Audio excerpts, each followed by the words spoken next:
So anyhow, just to finish this, and then, you know, I know we've got some callers that really want to jump into this, and I very much want to with you.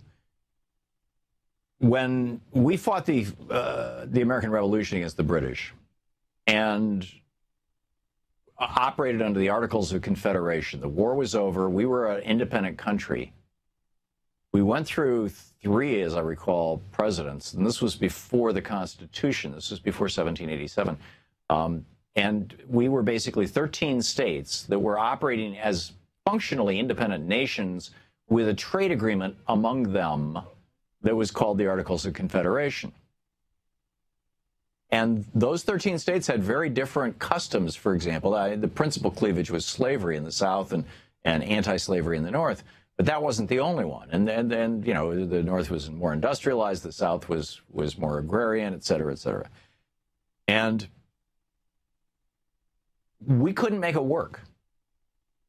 We decided we've got to do one of two things. Either these 13 states become 13 independent colonies into 13 independent countries. And there was actually a serious discussion about that happening.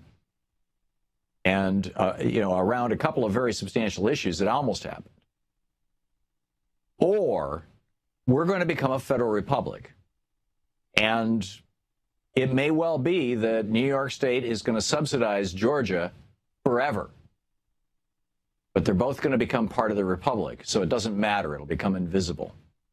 So under the Articles of Confederation, it was more of a situation sort of like the EU, where, you know, if one state was failing, the other states didn't have to bail them out, and then that state is in crisis, and et cetera, et cetera, et cetera. And that was actually happening back then, and it was one of the reasons. It had to do with mostly debt and script that went back to the Revolutionary War. But in any case, that was happening. And so, I mean, you either do it all the way or you don't do it at all. And this is the problem that I've always had with the European Union and the Eurozone, for that matter, is that they are not, it's not a federal republic. It's not one country. A whole bunch of different countries with different customs and different languages and different ideas of who they are and what their role is in Europe. And perhaps most importantly, some are very, very powerful economically and politically, and some are very poor and weak economically and politically. And they're all thrown into this thing together without any kind of really substantial balancing mechanism that in my opinion. And I've been saying from day one, I've been saying since the 70s when they started seriously putting this thing together, this is not going to last.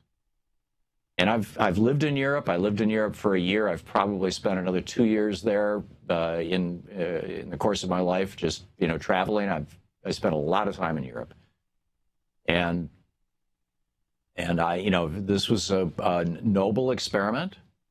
But the problem is, in the 40s, 50s, and 60s, when it was a liberal progressive experiment to end war, it got co-opted in the 70s and 80s by the Thatcherites, by the neoliberals, by the you know, whatever you want to call them, and it has become something that doesn't, frankly, in my opinion, doesn't work. And you're seeing it come apart around the edges. It's only working basically for Germany and arguably for France. And I think the whole thing's going down the tubes, and I don't think that is a conservative or a liberal position. I think it's a cold-eyed assessment of the realities of how markets work, economies work, and countries work. So that's my rant.